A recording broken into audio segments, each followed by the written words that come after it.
Pemirsa, suasana duka menyelimuti rumah duka salah satu korban laka kereta api di Lumajang yang menewaskan 11 orang. Keluarga tak menyangka korban yang tadinya berangkat untuk reuni pulang dalam kondisi tidak bernyawa.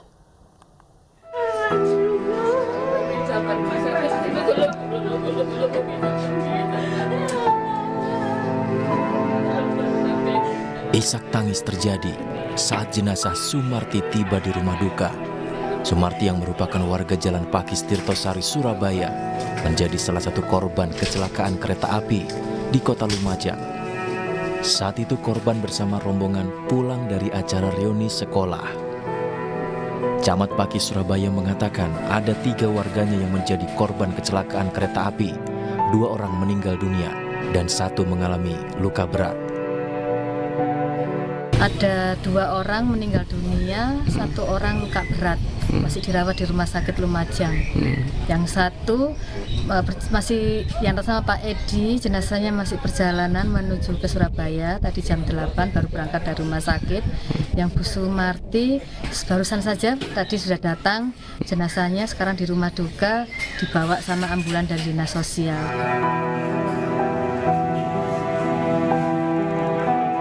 Sementara itu kedatangan jenazah Sukartono yang tiba di rumah duka di kawasan Jalan Putat Jaya Timur, Surabaya juga disambut tangisan histeris keluarga. Keluarga tak menyangka korban yang tadinya berangkat reuni pulang dalam kondisi sudah tak bernafas lagi. Sukartono merupakan sopir ambulans di Dinas Sosial Kota Surabaya. Pada Sabtu malam, ia berangkat ke Banyuwangi untuk bereuni bersama teman-temannya. Ia mengajak Titik Kristanti yang tinggal bersebelahan dengan rumahnya. Titik juga menjadi korban atas peristiwa ini. Jenazah Sukartono dimakamkan di Makam Putat Gede, Surabaya.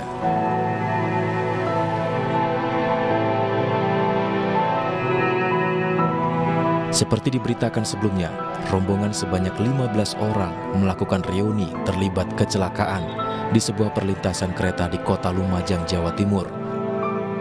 Peristiwa ini menewaskan 11 orang dan 4 orang mengalami luka berat. Dari Surabaya, Jawa Timur, Hari Tambayong, Rahmat Ilyasan, iNews melaporkan. Ya, 2 jenazah warga Putat Jaya Timur, Surabaya, Jawa Timur yang menjadi korban kecelakaan kereta api melawan minibus di Lumajang telah dimakamkan. Kedua jenazah dimakamkan di tempat pemakaman umum atau TPU yang sama.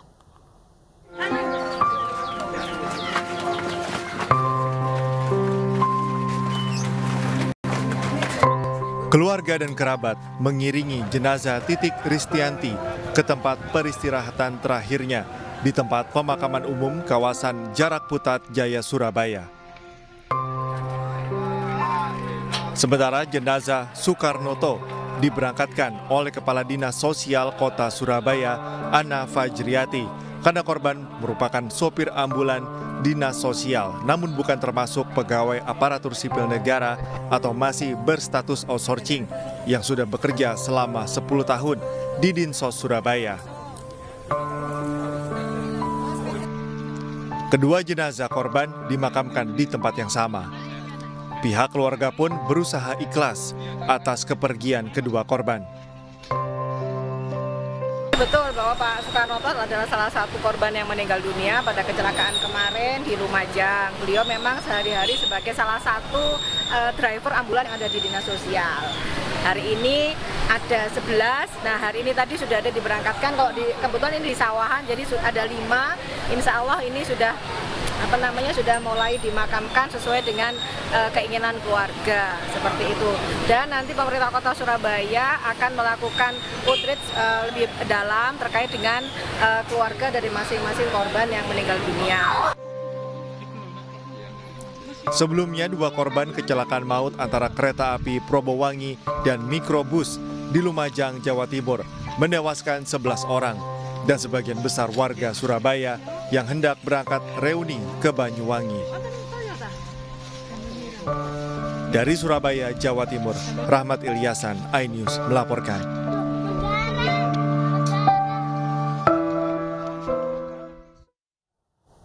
Ya, sementara itu polisi menggelar olah tempat kejadian perkara lanjutan di lokasi kecelakaan maut antara minibus dengan kereta api Probowangi untuk mengetahui penyebab terjadinya kecelakaan. 4 saksi telah diperiksa dalam kejadian kecelakaan maut tersebut. Ditlantas Polda Jawa Timur menggelar olah tempat kejadian perkara atau olah TKP kecelakaan maut minibus dengan kereta api Probowangi di Desa Ranupakis, Kecamatan Kelakah, Lumajang, Jawa Timur. Selain memeriksa 4 saksi dalam kejadian kecelakaan maut tersebut, polisi juga memeriksa rambu-rambu di perlintasan sebidang tanpa palang pintu ini. Pihak kepolisian juga sudah berkoordinasi dengan PT KAI dan Pemkab Lumajang untuk segera memasang palang pintu dan memperbaiki rambu-rambu yang rusak.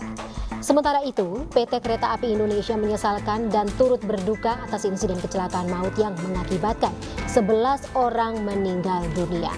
PT KAI meminta seluruh pihak termasuk pemerintah pusat dan daerah untuk mengevaluasi perlintasan sebidang. PT Kereta Api Indonesia turut berduka cita dan menyesalkan kejadian kecelakaan lalu lintas antara mobil Elf dengan kereta api Probowangi dengan nomor perjalanan 266. Relasi dari Ketapang menuju Surabaya Gubeng di perlintasan tanpa palang pintu di kilometer 138 petak jalan antara stasiun Randu Agung dengan stasiun Kelakah. Seluruh pihak sesuai dengan kewenangannya agar lebih peduli dan semakin memberikan perhatian untuk meningkatkan sistem keselamatan di perlintasan sebidang. Kereta api memiliki jalur tersendiri dan tidak dapat berhenti secara mendadak. Seluruh pengguna jalan wajib mendahulukan perjalanan kereta api saat melalui perlintasan sebidang. Ya, kecelakaan maut antara kereta api Probowangi dan mikrobus di Lumajang, Jawa Timur menewaskan 11 orang. Polres Lumajang beserta pejabat setempat berjanji untuk melakukan perbaikan perlintasan kereta tanpa palang pintu. Kecelakaan maut mikrobus tertabrak kereta api Probowangi di Lumajang, Jawa Timur pada Minggu malam merupakan tragedi pilu. 11 orang meninggal dan 4 orang luka berat. Kecelakaan terjadi saat KA Probowangi relasi Ketapang Banyuwangi Surabaya melaju dari arah timur ke barat. Pada saat bersamaan, mikrobus dari arah utara ke selatan ke utara melintasi lintasan kereta api tanpa palang pintu. Benturan pun tak terhindarkan. 4 korban luka berat menjalani perawatan di RSUD Haryoto, Lumajang. Polres Lumajang berkoordinasi dengan pejabat daerah setempat untuk menangani kecelakaan serta melakukan perbaikan di perlintasan kereta tanpa palang pintu. Kita akan melakukan perbaikan-perbaikan dan juga akan melakukan rapat koordinasi lanjutan untuk bagaimana mengatasi perlintasan sebidang kereta api tanpa palang pintu yang ada khususnya di Kabupaten Lumajang supaya tidak terjadi lagi kejadian seperti saat ini. Perlintasan kereta api lokasi kecelakaan KA Probowangi dan mikrobus sudah lama tidak terpasang palang pintu. Area tersebut juga minim penerangan. Dari Lumajang, Jawa Timur, iNews melaporkan. Dan kita akan mengetahui bagaimana informasi terkait dengan kecelakaan maut kereta Elf yang menewaskan 11 orang. Saat ini kami sudah terhubung dengan keponakan korban, Titi Ristianti, Randy Dwi Saputra. Selamat sore, Mas Randy. Selamat sore, Mbak. Baik, Mas Randy, Bude ya berarti? Bude atau tantenya Mbak Titi Iya, ini? Putih. Putih saya. Baik, sudah dimakamkan, Mas, kalau boleh tahu? Alhamdulillah sudah pagi tadi, Mbak. Jam 9-an.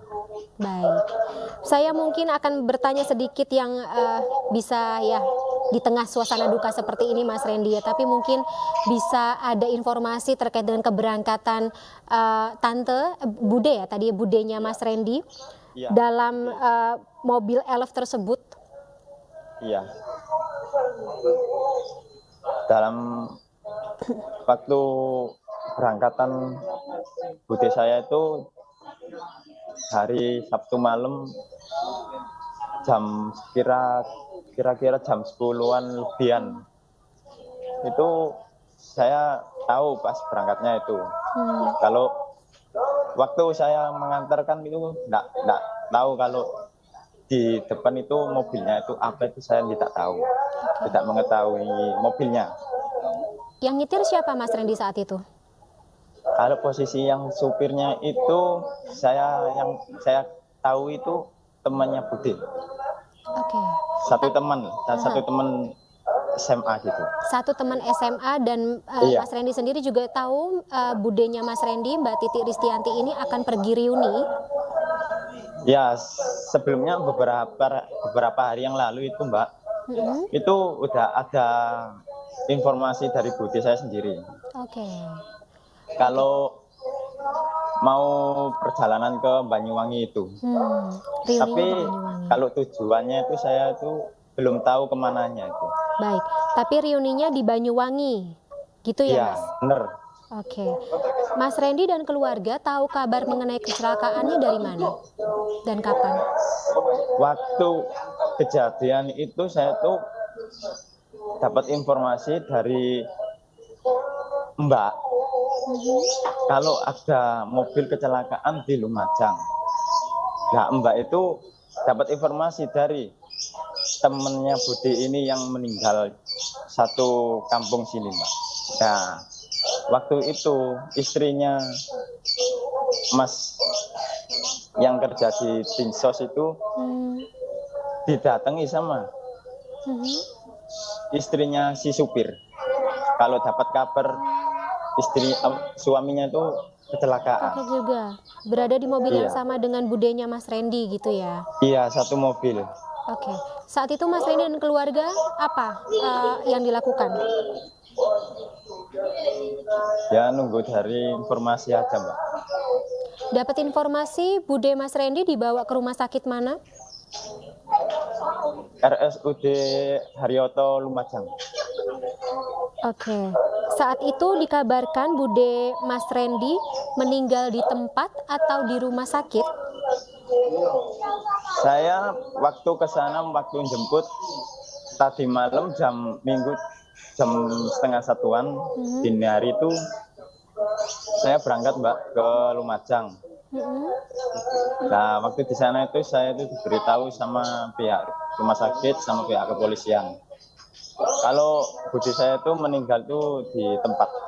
Di tempat. Oleh Iya. polisi dijelaskan bagaimana kejadiannya dari hasil penyelidikan sementara, Mas Randy? Waktu penyelidikan tuh saya diberitahu kalau Bapak polisi di situ mendapat informasi laporan itu jam 8-an gitu Mbak. Oke. Penyebab kejadiannya bagaimana? Kalau penyebab sama kronologi saya belum tahu gitu Mbak. Oke, baik. Sekarang yang Mas Randy dan juga keluarga lakukan ya atau bagaimana penanganan pasca usai bude meninggal, ya kami tahu Iya. ini adalah peristiwa yang menimbulkan duka yang mendalam bagi Mas Randy dan juga keluarga.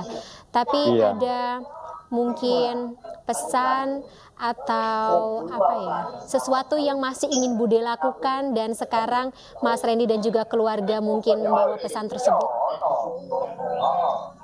Kalau saya pribadi dari pihak keluarga ya tidak menyangka Mbak kalau budi saya itu terlibat kecelakaan elf sama kereta api Probowangi. Benar-benar sama keluarga itu tidak menyangka. Baik Mas Randy, terima kasih sebelumnya atas waktunya dalam iNews sore hari ini. Sekali lagi kami turut berduka cita atas peristiwa tragedi atau musibah yang menyebabkan Bude Mas Randy meninggal. Tapi semoga almarhumah ditempatkan di tempat tertinggi di sisi Allah Subhanahu wa taala. Terima kasih sekali lagi Mas Randy. Selamat sore. Ya pemirsa, puluhan ribu perangkat desa menggelar acara di Indonesia Arena yang dihadiri oleh Gibran Raka Buming Raka sesaat lagi.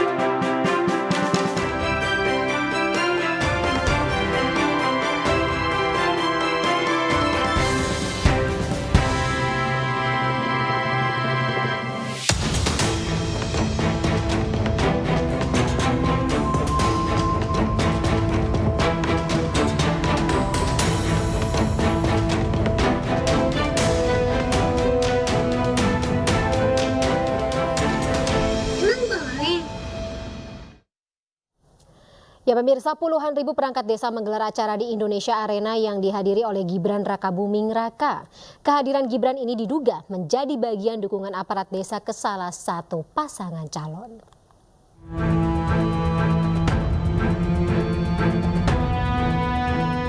Puluhan ribu perangkat desa dan kepala desa yang tergabung dalam kelompok desa bersatu menggelar acara yang diduga merupakan deklarasi dukungan kepada pasangan Capres-Cawapres Prabowo Gibran di Indonesia Arena Kompleks Gelora Bung Karno, Jakarta Minggu kemarin. Acara dihadiri oleh Gibran Rakabuming Raka dan beberapa elit partai pendukung tim kampanye nasional TKN Prabowo Gibran. Secara gamblang, acara ini seolah menyimpulkan perangkat kerja yang saat ini masih aktif bertugas untuk masyarakat memberikan dukungannya untuk salah satu paslon. Namun Cawapres Gibran tidak mau menanggapi hal itu. Prabowo Gibran hanya ingin menyerap aspirasi dan masalah perangkat desa. Kalau soal dukung-mendukung, nanti saja.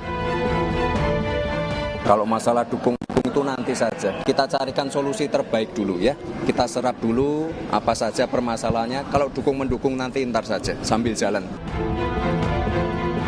Sementara itu ditemui di tempat terpisah, Ketua DPR RI Puan Maharani menyatakan, meskipun tidak diatur secara spesifik di Kementerian Dalam Negeri, namun netralitas perangkat desa dalam Pilpres 2024 merupakan kewajiban demi menciptakan pemilu yang baik, damai, jujur, dan adil. Kementerian Dalam Negeri mengatakan bahwa tidak ada aturan yang melarang untuk perangkat desa mendukung salah satu calon dalam pemilu. Namun yang saya harapkan adalah kita harus laksanakan pemilu ini secara baik, damai, jujur, adil, tanpa kemudian terpecah belah. Jika narasi acara puluhan ribu perangkat desa di Indonesia Arena kemarin adalah perangkat desa memberikan dukungan ke salah satu paslon, pertanyaannya, memang boleh? Tim Liputan iNews melaporkan.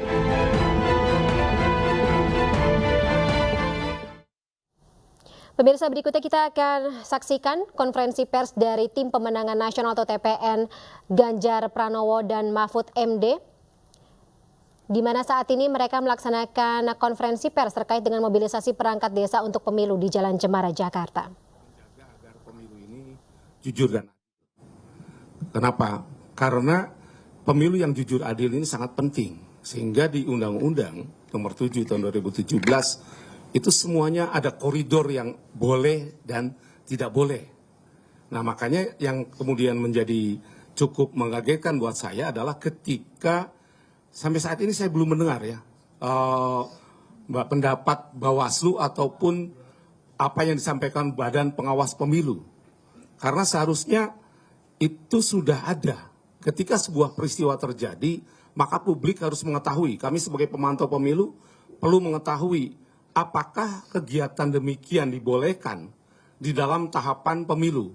Dan tahapan pemilunya saat ini sedang menuju ke tahapan kampanye. Tahapan kampanye yang akan dilakukan tanggal 28 November mendatang. Dan di dalam PKPU 15 ini disebutnya sebagai tahapan sosialisasi. Nah kita masih belum tahu ini sebenarnya kegiatan ini kegiatan apa. Apakah masuk kegiatan sosialisasi? Karena di dalam PKPU 15 jelas ini adalah kegiatan sosialisasi. Kedua adalah kampanye. Kampanyenya belum. Nah tetapi tentu saja, apakah kemudian ini akan menimbulkan atau berakibat pada ketidakadilan pemilu? Saya pikir ya, ini pasti. Ini harus sudah menjadi catatan tegas, terutama untuk Bawaslu RI, tapi juga untuk seluruh masyarakat di Indonesia. Agar catatan tegas ini kemudian tidak menimbulkan pengulangan.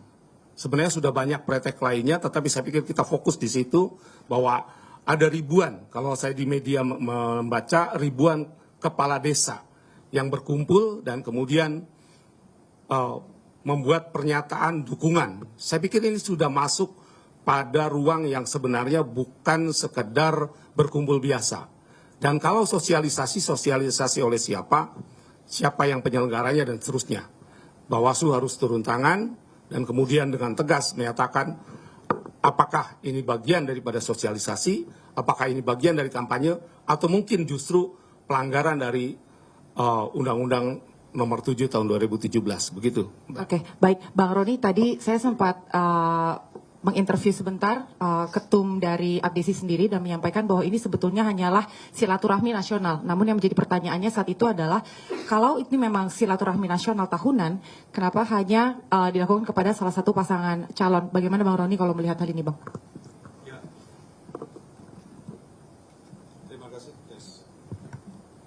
Ya, terima kasih rekan-rekan media yang sudah hadir pada sore hari ini. Assalamualaikum warahmatullahi wabarakatuh. Salam sejahtera buat kita semuanya, Om Swastiastu, Namo Buddhaya, salam kebajikan. Terkait dengan apa yang terjadi kemarin, kami dari tim pemenangan nasional sangat menyayangkan karena ini terjadi dan sudah dikonsumsi dan diketahui oleh publik secara luas melalui media yang tadi ditanyakan oleh Anggi bahwa sudah ada pemberitaan bahwa ini bukan acara silaturahmi tetapi acara yang disampaikan adalah mereka kampanye. Yang karena kita lihat di dalam beberapa foto yang kami dapatkan ada yang memakai foto baju 02 dan itu terlihat sangat jelas ya. Dan mereka juga menyampaikan ada bentuk deklarasi ya.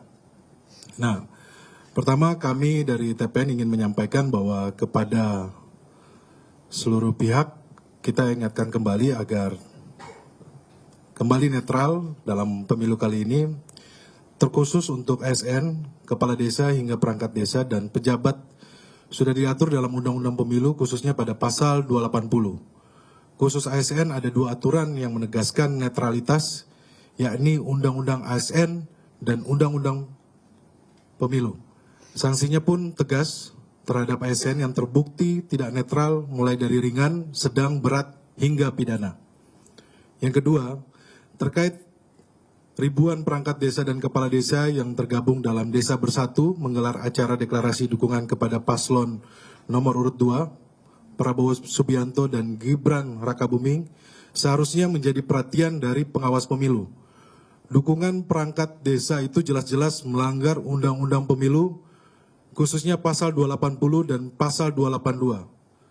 Pengawas pemilu seperti Bawaslu seharusnya tidak perlu menunggu laporan dari masyarakat untuk menyelidiki dugaan pelanggaran tersebut. Harapannya Bawaslu bisa secara tegas dan imparsial dalam melaksanakan tugasnya, jangan hanya tegas kepada pasangan calon tertentu. Yang ketiga, harapan kita pada pemilu tahun ini, demokrasi kita tetap berada di jalur yang benar. Salah satu perwujudan demokrasi itu dalam penggelaran pemilu dan pilpres secara bersamaan sesuai dengan aturan main, luber, dan jurdil. Penyelenggara pemilu harusnya menghapus kekhawatiran sebagian kalangan akan adanya intervensi kekuasaan terhadap pemilu kali ini. Juga perlu menjadi perenungan dan pertimbangan bagi semua orang yang setuju dengan sistem demokrasi. Karena kekhawatiran itu bukan tanpa dasar, tetapi semua peristiwa politik yang terjadi belakangan ini menunjukkan gejala adanya intervensi kekuasaan terhadap penyelenggara pemilu kali ini. Dan kekhawatiran ini sangat relevan karena salah satu kandidat yang akan bertarung dalam Pilpres kali ini adalah anak presiden yang sedang berkuasa dan ini pertama kali sejarah dalam republik ini. Dan ini harus menjadi perhatian kita dan kita harus aware terhadap ini. Ini tanggapan dari saya. Terima kasih. Baik, dari teman-teman media, apakah ada pertanyaan? Ya, silakan Mas. Dari mana? Langsung aja, saya Rian dari Kompas.com.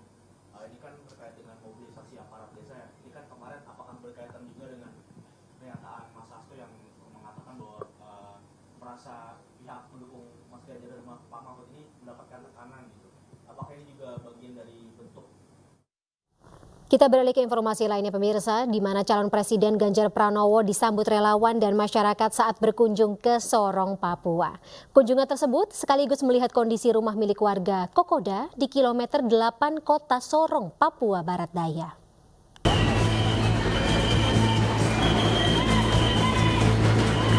Masyarakat dan relawan menyambut calon presiden Ganjar Pranowo di Bandar Udara Dominic Edward Osok di Kota Sorong, Papua, Senin siang.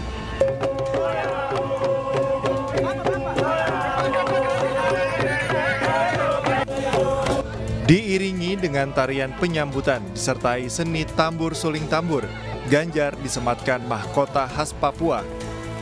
Mahkota ini sebagai simbol penyatuan pemikiran yang sama dengan masyarakat. Selain itu, calon presiden nomor urut 3 ini juga diberikan kalung sebagai simbol perekat persaudaraan dan melakukan prosesi injak piring sebagai simbol penghormatan kepada tamu spesial. Bahkan sejumlah warga antusias bersuah foto dengan Ganjar. Usai bertemu dan mendengar aspirasi dari tokoh adat Kokoda, Ganjar sempat meninjau sebuah rumah warga yang tak layak huni. Ia pun masuk ke dalam rumah dan berbincang dengan pemilik rumah.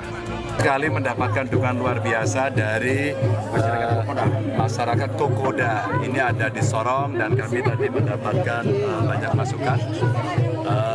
Tentu kami akan komunikasikan dengan jejaring yang ada, apakah itu di pemerintahan atau non-pemerintahan, ya. Dan beberapa di antaranya problemnya adalah rumah tidak layak huni, ada pendidikan. Beberapa di antaranya tadi sudah lulus tapi belum bisa bekerja, maka itu butuh pelatihan. Yang kedua, tadi punya problem sekolah, hari ini bisa bayar sekolah. Iya. Dan beliau menyampaikan tadi kepada kami, apakah Bapak bisa tolong, ya insya Allah kita akan bantu. Yang kedua, saya senang karena di masyarakat ini juga dari hubungan masyarakat yang berbeda agama ternyata bagus sekali, luar biasa. Usai kunjungi Sorong, Ganjar akan bermalam di Raja Ampat dan selanjutnya menyambut matahari dari tempat wisata Painemo. Dari Kota Sorong, Papua Barat Daya, Chandri Suripati, iNews melaporkan. Pemirsa, Firly Bahuri diperiksa Dewan Pengawas atau Dewas KPK selama 3 jam. Informasinya akan kami hadirkan setelah jeda.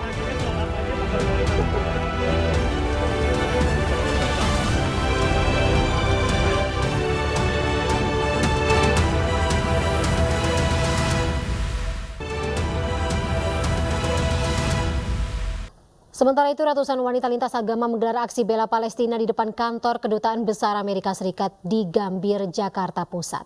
Mereka berorasi, menangis massal, dan mengecam kekejaman Israel di Gaza, Palestina.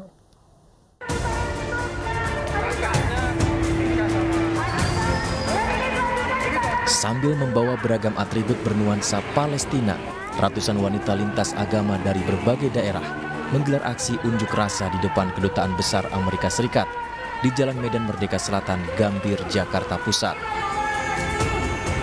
Aksi ini sebagai bentuk dukungan terhadap rakyat Palestina, khususnya wanita dan anak-anak yang menjadi korban kekejian tentara Israel.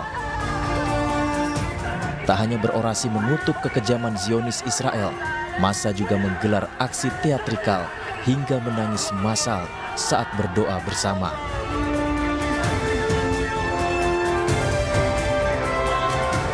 Massa juga mendesak pemerintah Amerika Serikat menghentikan dukungannya terhadap Israel dan ikut andil dalam menghentikan perang antara Israel Hamas.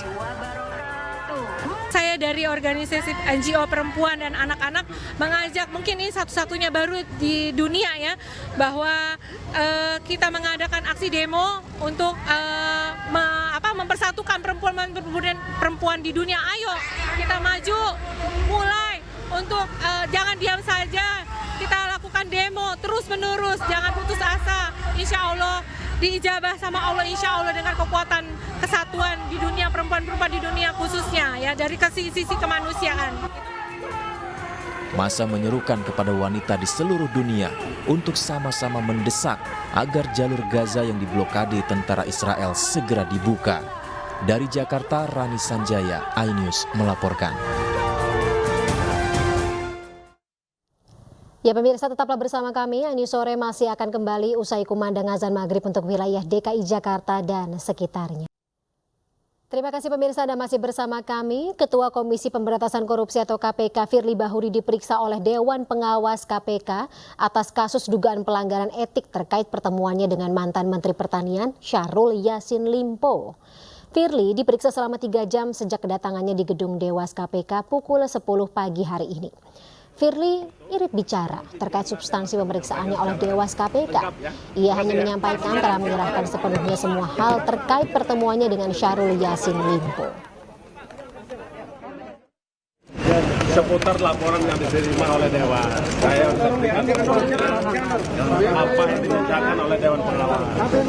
Tentu ini adalah sesuai dengan surat undangan, klarifikasi oleh Dewas, dan sudah saya sampaikan semuanya utuh dari mulai A sampai Z. Sedangkan untuk materinya tentu karena sifat pemeriksaan di Dewas itu adalah tertutup, nanti biarlah Dewas yang menyampaikan secara lengkap ya. Makasih ya. Ya, Ketua KPK Firly Bahuri memberi pernyataan bahwa dirinya tidak melakukan pemerasan dan gratifikasi terhadap mantan Menteri Pertanian Syahrul Yassin Limpo seperti apa yang dituduhkan. Firly juga menyebut apa yang terjadi padanya merupakan serangan balik dari seorang koruptor. Sampaikan pada rekan-rekan semua dan segenap anak bangsa yang saya hormati. Ini adalah season. Saya menganggap bahwa koruptor melakukan perlawanan dan serangan balik kepada KPK. Kepada para pihak yang melakukan pemberantasan korupsi. Yang pernah saya sampaikan dan tentulah kita kenal dengan sebutan when the corruptor strike back. Walaupun demikian, KPK tidak akan pernah lelah dan menyerah dalam rangka membersihkan negeri ini dari praktek-praktek korupsi. Kami segenap insan KPK sudah mewakafkan diri kami untuk pembebasan korupsi dari Republik ini. Bagi saya pribadi, saya tidak pernah merasa kecewa kepada siapapun juga. Termasuk saya juga tidak pernah kecewa kepada negara. Karena pada prinsipnya, negara ini membutuhkan pengabdian terbaik seluruh anak. Sementara itu, hujan deras yang mengguyur Kabupaten Kepulauan Anambas, Provinsi Kepulauan Riau sejak Minggu kemarin mengakibatkan sejumlah wilayah terendam banjir. Akibatnya, ratusan warga terdampak banjir harus mengungsi sementara serta membutuhkan bantuan dari pemerintah.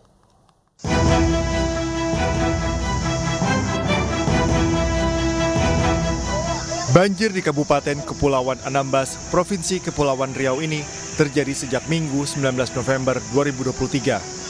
Banjir terjadi akibat luapan air Sungai Sugi yang tidak mampu menampung debit air yang tinggi.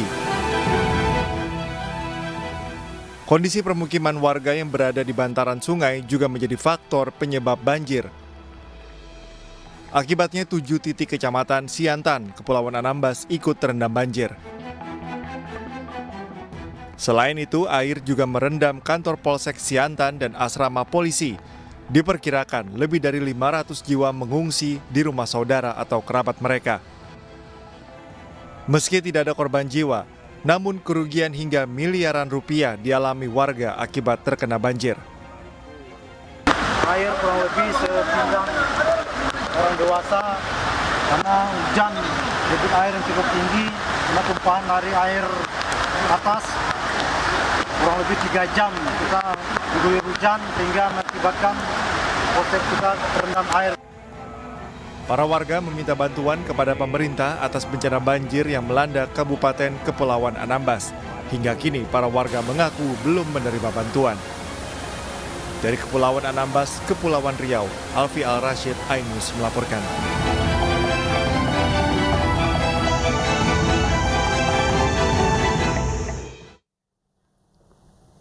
Dan tetaplah bersama kami pemirsa, iNews Sore masih akan segera kembali bersama rekan saya Fazilah Khairunisa. Fazilah, selamat sore. Hai Fani, selamat sore. Ada informasi apa saja setelah ini? Baik Fani, usai jeda ini ada informasi mengenai polisi yang menetapkan seorang mahasiswi sebagai tersangka kasus penipuan penjualan tiket konser Coldplay. Para korban merugi hingga miliaran rupiah. Jangan kemana-mana, tetaplah bersama kami.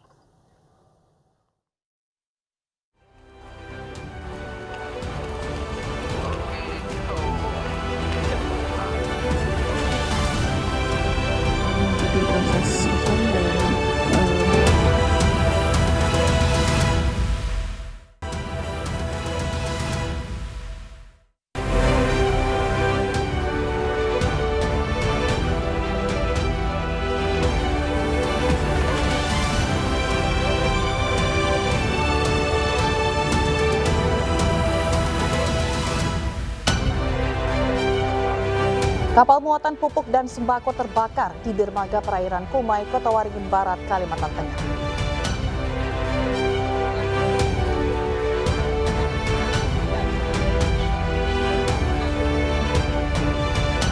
Raup miliaran rupiah dari penipuan penjualan tiket konser Coldplay, seorang mahasiswi di Jakarta jadi tersangka.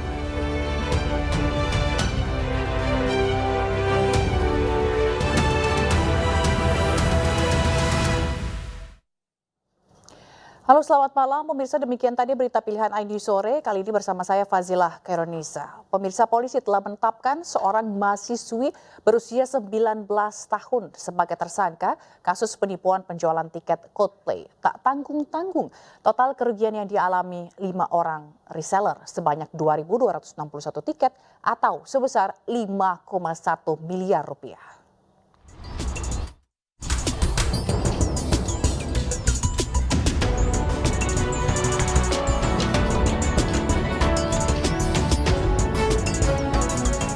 Kesuksesan dan kemeriahan konser Coldplay beberapa waktu lalu di Jakarta masih menyimpan luka, terutama bagi para korban penipuan tiket Coldplay. Terkait kejadian tersebut, polisi telah berhasil menangkap pelaku penipuan. Tersangka adalah seorang wanita muda berinisial GDA. Tersangka dihadirkan dalam gelaran perkara oleh aparat Satreskrim Polres Metro Jakarta Pusat Senin siang. Tersangka masih berstatus mahasiswi di salah satu perguruan tinggi di Jakarta.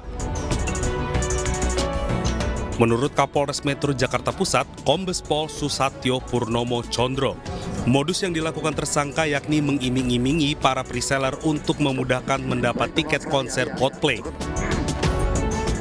Setelah uang dan barter barang dengan barang-barang mewah telah dilakukan para korban, tersangka tak juga memberikan tiket yang dijanjikan hingga konser berlangsung. Tak tanggung-tanggung, tersangka berhasil menipu sebanyak 2.261 tiket dengan total rupiah sebesar 5,1 miliar.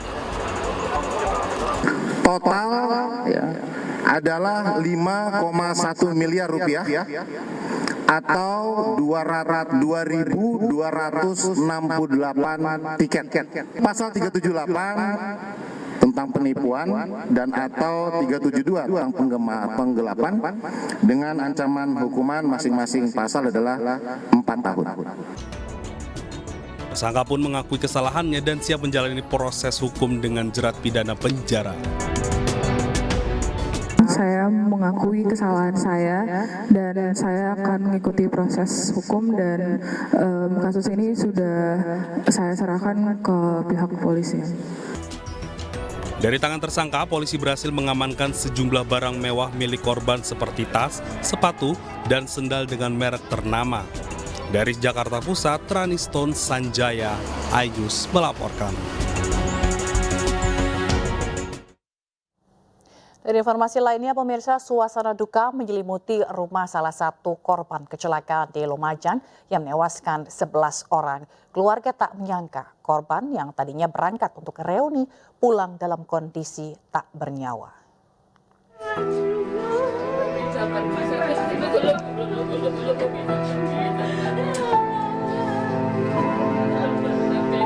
Isak tangis terjadi saat jenazah Sumarti tiba di rumah duka. Sumarti yang merupakan warga Jalan Pakis Tirtosari, Surabaya, menjadi salah satu korban kecelakaan kereta api di Kota Lumajang. Saat itu korban bersama rombongan pulang dari acara reuni sekolah. Camat Pakis Surabaya mengatakan ada 3 warganya yang menjadi korban kecelakaan kereta api. 2 orang meninggal dunia dan 1 mengalami luka berat. Ada 2 orang meninggal dunia, 1 orang luka berat, masih dirawat di Rumah Sakit Lumajang. Yang 1 masih yang sama Pak Edi, jenazahnya masih perjalanan menuju ke Surabaya. Tadi jam 8 baru berangkat dari rumah sakit. Yang Bu Sumarti barusan saja tadi sudah datang, jenazahnya sekarang di rumah duka dibawa sama ambulan dari dinas sosial.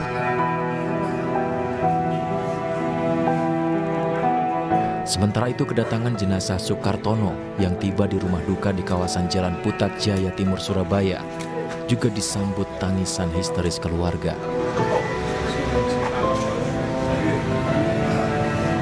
Keluarga tak menyangka korban yang tadinya berangkat reuni pulang dalam kondisi sudah tak bernafas lagi.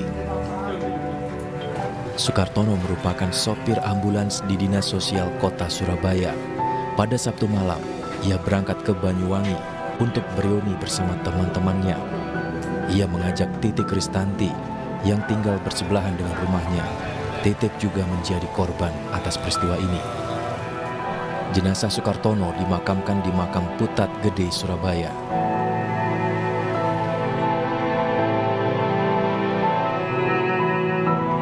Seperti diberitakan sebelumnya, rombongan sebanyak 15 orang melakukan reuni terlibat kecelakaan di sebuah perlintasan kereta di Kota Lumajang, Jawa Timur. Peristiwa ini menewaskan 11 orang dan 4 orang mengalami luka berat. Dari Surabaya, Jawa Timur, Hari Tambayong, Rahmat Ilyasan, iNews melaporkan. Dua jenazah warga Surabaya, Jawa Timur yang menjadi korban kecelakaan kereta api melawan minibus di Lumajang telah dimakamkan. Kedua jenazah dimakamkan di tempat pemakaman umum yang sama.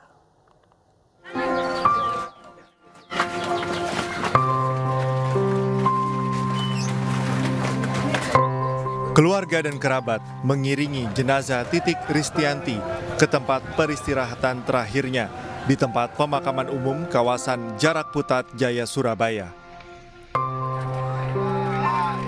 Sementara jenazah Sukarnoto diberangkatkan oleh Kepala Dinas Sosial Kota Surabaya, Ana Fajriati, karena korban merupakan sopir ambulan dinas sosial, namun bukan termasuk pegawai aparatur sipil negara atau masih berstatus outsourcing yang sudah bekerja selama 10 tahun di Dinsos Surabaya. Kedua jenazah korban dimakamkan di tempat yang sama. Pihak keluarga pun berusaha ikhlas atas kepergian kedua korban. Betul bahwa Pak Sukarnoto adalah salah satu korban yang meninggal dunia pada kecelakaan kemarin di Lumajang. Beliau memang sehari-hari sebagai salah satu driver ambulan yang ada di Dinas Sosial. Hari ini ada 11, nah hari ini tadi sudah ada diberangkatkan, kalau kebetulan ini di Sawahan, jadi ada 5, insya Allah ini sudah sudah mulai dimakamkan sesuai dengan keinginan keluarga, seperti itu. Dan nanti pemerintah Kota Surabaya akan melakukan outreach lebih dalam terkait dengan keluarga dari masing-masing korban yang meninggal dunia. Sebelumnya, 2 korban kecelakaan maut antara kereta api Probowangi dan mikrobus di Lumajang, Jawa Timur menewaskan 11 orang dan sebagian besar warga Surabaya yang hendak berangkat reuni ke Banyuwangi. Dari Surabaya, Jawa Timur, Rahmat Ilyasan, iNews melaporkan. Polisi menggelar olah tempat kejadian perkara lanjutan di lokasi kecelakaan maut antara minibus dengan kereta api Probowangi untuk mengetahui penyebab terjadinya kecelakaan. Sementara 4 saksi telah diperiksa dalam kecelakaan maut tersebut. Ditlantas Polda Jawa Timur menggelar olah tempat kejadian perkara kecelakaan maut minibus dengan kereta api Probowangi di Desa Ranupakis, Kecamatan Klakah, Lumajang, Jawa Timur. Selain memeriksa 4 saksi, polisi juga memeriksa rambu-rambu di perlintasan sebidang tanpa palang pintu ini. Polisi juga sudah berkoordinasi dengan PT KAI dan Pemkab Lumajang untuk segera memasang palang pintu dan memperbaiki rambu-rambu yang rusak. Sementara itu, PT Kereta Api Indonesia turut berduka atas insiden ini dan meminta seluruh pihak termasuk pemerintah pusat dan daerah mengevaluasi perlintasan sebidang. Indonesia turut berduka cita dan menyesalkan kejadian kecelakaan lalu lintas antara mobil Elf dengan kereta api Probowangi dengan nomor perjalanan 266. Relasi dari Ketapang menuju Surabaya Gubeng di perlintasan tanpa palang pintu di kilometer 138 petak jalan antara stasiun Randu Agung dengan stasiun Kelakah. Seluruh pihak sesuai dengan kewenangannya agar lebih peduli dan semakin memberikan perhatian untuk meningkatkan sistem keselamatan di perlintasan sebidang. Kereta api memiliki jalur tersendiri dan tidak dapat berhenti secara mendadak. seluruh pengguna jalan wajib mendahulukan perjalanan kereta api saat melalui perlintasan sebidang. Kecelakaan maut antara kereta api Probowangi dan mikrobus di Lumajang, Jawa Timur menewaskan 11 orang. Polres Lumajang beserta pejabat setempat berjanji melakukan perbaikan perlintasan kereta tanpa palang pintu tersebut. Kecelakaan maut mikrobus tertabrak kereta api Probowangi di Lumajang, Jawa Timur pada Minggu malam merupakan tragedi pilu. 11 orang meninggal dan 4 orang luka berat. Kecelakaan terjadi saat KA Probowangi relasi Ketapang Banyuwangi, Surabaya melaju dari arah timur ke barat. Pada saat bersamaan, mikrobus dari arah utara ke selatan ke utara melintasi lintasan kereta api tanpa palang pintu. Benturan pun tak terhindarkan. 4 korban luka berat menjalani perawatan di RSUD Haryoto, Lumajang. Polres Lumajang berkoordinasi dengan pejabat daerah setempat untuk menangani kecelakaan serta melakukan perbaikan di perlintasan kereta tanpa palang pintu. Kita akan melakukan perbaikan-perbaikan dan juga telah akan melakukan rapat koordinasi lanjutan untuk bagaimana mengatasi perlintasan sebidang kereta api tanpa palang pintu yang ada khususnya di Kabupaten Lumajang supaya tidak terjadi lagi kejadian seperti saat ini. Perlintasan kereta api lokasi kecelakaan KA Probowangi dan mikrobus sudah lama tidak terpasang palang pintu. Area tersebut juga minim penerangan. Dari Lumajang, Jawa Timur, iNews melaporkan.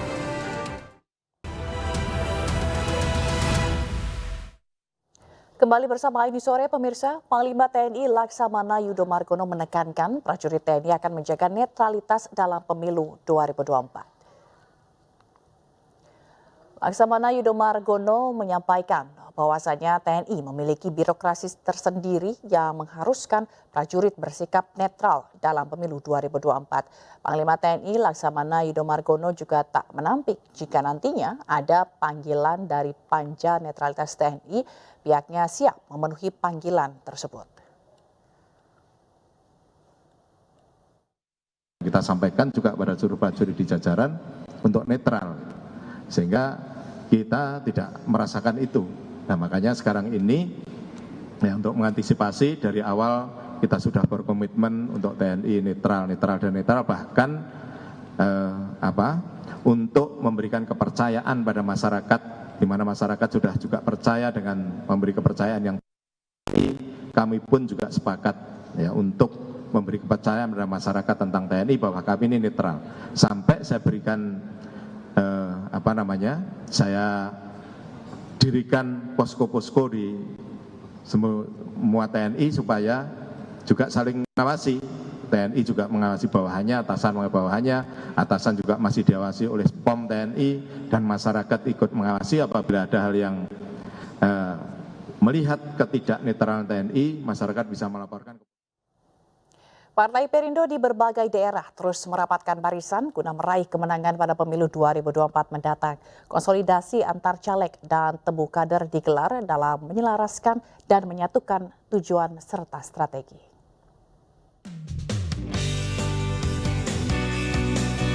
Partai Perindo intens melakukan komunikasi di berbagai tingkatan untuk menerapkan strategi pemenangan pada pemilu 2024 mendatang. Menumbuhkan kepercayaan diri yang tinggi kepada para caleg juga dilakukan agar bisa berjuang secara maksimal dan membuahkan hasil kemenangan pada kontestasi 2024 mendatang.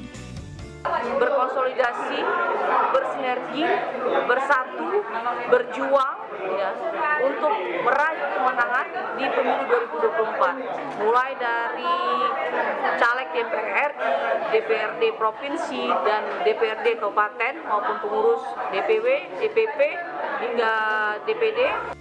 Sementara itu di Karangasem, Provinsi Bali, Partai Perindo bersama para calegnya menggelar temu kader sekaligus bazar murah minyak goreng.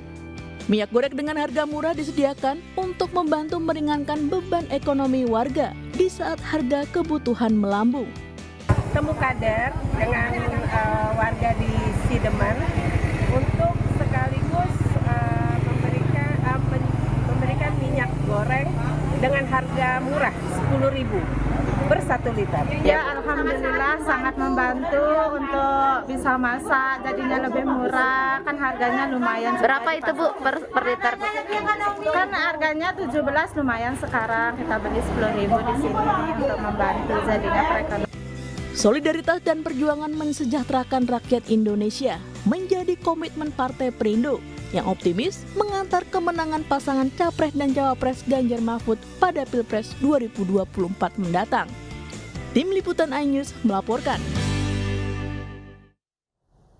Pertemuan calon presiden nomor urut 3 Ganjar Pranowo dengan Yusuf Kala membahas pemilu 2024. Dalam pertemuan selama 1,5 jam tersebut, Yusuf Kala menyinggung pejabat yang harus bersikap adil dalam pemilu.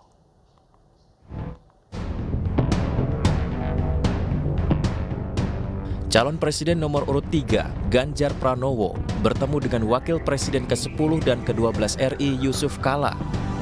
Pertemuan berlangsung di kediaman Yusuf Kala di Jalan Brawijaya Raya, Jakarta. Pertemuan ini berlangsung sekitar 1,5 jam.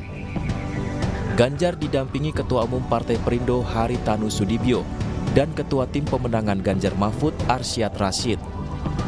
Usai menggelar pertemuan, Ganjar dan JK menjelaskan hasil pertemuan tersebut tidak lepas dari membahas pemilu 2024. Ganjar mengaku tidak masalah jika nantinya JK berbeda pilihan dengan pihaknya.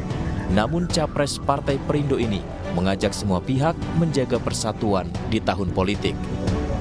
Dan kami diskusi panjang tentang negara ini, saya belajar betul, mudah-mudahan kita akan bisa menjaga sehingga pemilunya lancar, masyarakat bisa usaha dengan baik, masyarakat yang di bawah bisa merasakan hasil pembangunan, dan semua merasakan, oh hidup di Indonesia penuh dengan kepastian hukum, dan semua akan berjalan dengan baik. Orangnya bahagia. Yusuf Kala menyinggung pejabat yang harus adil dalam pemilu. Menurutnya, pejabat tidak adil akan menerima hukuman berat karena telah disumpah menggunakan kitab suci. Bukan saja hukuman dunia, hukuman akhirat bagi siapa saja yang melaksanakan pemilu ini tidak sebaik-baiknya dan adil-adil. Siapapun. Karena itulah maka tema kita, bukan keinginan kita, negara harus baik ke depan. Juga keinginan Pak Jokowi 2045 baik. Tidak mungkin 2045 baik kalau hari ini tidak baik. Ketua Bidang Politik DPP Perindo Yusuf Lakasek menyampaikan, ada banyak pesan yang disampaikan oleh JK kepada Ganjar Pranowo, terutama terkait keprihatinan terhadap situasi politik saat ini. Pak Ganjar sebagai calon presiden yang akan berkontestasi banyak mendapat masukan dari Pak JK ya, soal menjaga integritas ya, karena itu penting sekali. Pemimpin itu adalah toladan, maka semua sikapnya, ucapannya, tindakannya, kebijakannya harus terpuji dan berpihak kepada rakyat. Yang kedua adalah jangan tergoda untuk menyelewengkan kekuasaan. Komisi Pemilihan Umum telah menetapkan 3 pasangan calon presiden dan wakil presiden 14 November lalu. Sementara masa kampanye dimulai pada 28 November 2023. Adapun pemungutan suara akan dilaksanakan pada 14 Februari 2024. Dari Jakarta, Tim Liputan iNews melaporkan.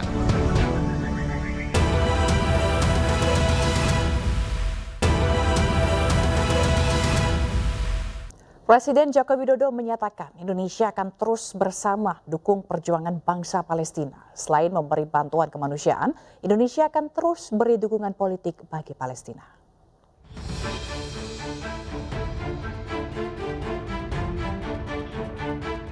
Presiden Jokowi kembali mengirimkan bantuan kemanusiaan tahap 2 untuk rakyat Palestina. Bantuan dikirim berupa obat-obatan, perlengkapan rumah sakit, dan kebutuhan lainnya. Bantuan tahap kedua ini tidak hanya berasal dari pemerintah, tetapi juga dari sektor swasta dan sejumlah organisasi kemanusiaan. Seperti halnya bantuan tahap pertama, bantuan ini dikirim melalui Bandar Udara El Aris, Mesir, terlebih dahulu untuk kemudian disalurkan ke Gaza, Palestina. Selain memberi bantuan kemanusiaan, Presiden Jokowi juga menegaskan Indonesia akan terus beri dukungan politik bagi Palestina.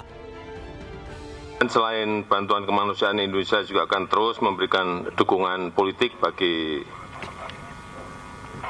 hal Palestina, dan sebagai salah satu utusan khusus OKI, Menteri Luar Negeri Indonesia juga sedang berada di beberapa negara untuk menggalang dukungan agar kekejaman di Gaza segera dihentikan, dilakukan sesegera mungkin gencatan senjata dan bantuan kemanusiaan bisa masuk dengan baik untuk membantu saudara-saudara kita di Gaza. Beberapa menteri turut hadir dalam acara ini, diantaranya Menteri Koordinator Bidang Pemberdayaan Masyarakat dan Kemanusiaan Muhadjir Effendi, Menteri Keuangan Sri Mulyani, Menteri Kesehatan Budi Gunadi Sadikin, serta turut hadir juga Duta Besar Palestina untuk Indonesia Zuhair Al-Sun. iNews Media Group dan Okezone Radio mempersembahkan Soul After Class Special School and Campus Edition yang diselenggarakan di Universitas Budi Luhur, Jakarta Selatan. Kegiatan itu disambut baik mahasiswa dengan ikut ambil bagian pada performa musik hingga dance modern.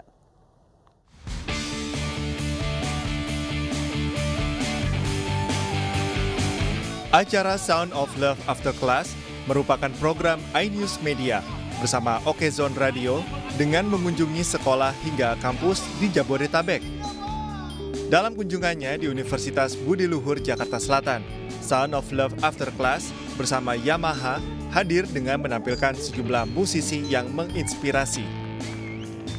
iNews Media Group bersama Yamaha, kita menjalankan aktiviti Sounds of Love ini.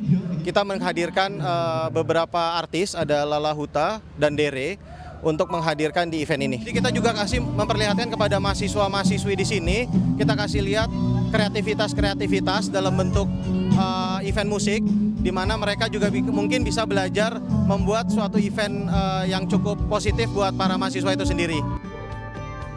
Lala Huta dan Dere merupakan line up yang disuguhkan dalam Sound of Love After Class di Universitas Budi Luhur, Jakarta. Dengan sederet single hitsnya, Dere dan Lala Huta menjadi pusat inspirasi yang membawa semangat kreativitas di Universitas Budi Luhur, Jakarta.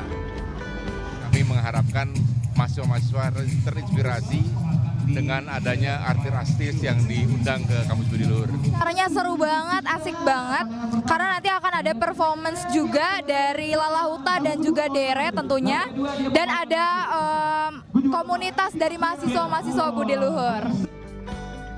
Kegiatan yang berkolaborasi dengan generasi muda, pelajar, dan mahasiswa, Sound of Love After Class iNews Media Group akan terus hadir mengisi waktu dengan kegiatan positif dan menginspirasi lainnya.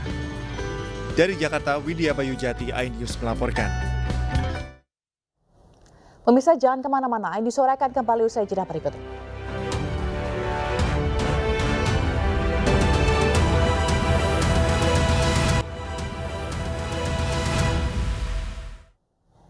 Pemirsa, kapal bermuatan pupuk dan sembako terbakar di dekat dermaga perairan Kumai, Kabupaten Kota Waringin Barat, Kalimantan Tengah. Kapal hendak antri menurunkan barang sebelum terbakar. Dan informasi ini sekaligus mengakhiri kebersamaan kita dalam iNews sore hari ini. Saya Fazilah Kairunisa pamit undur diri, dan selanjutnya Anda akan menyaksikan iNewsroom bersama rekan Anissa Dasuki. Terima kasih, selamat malam dan sampai jumpa.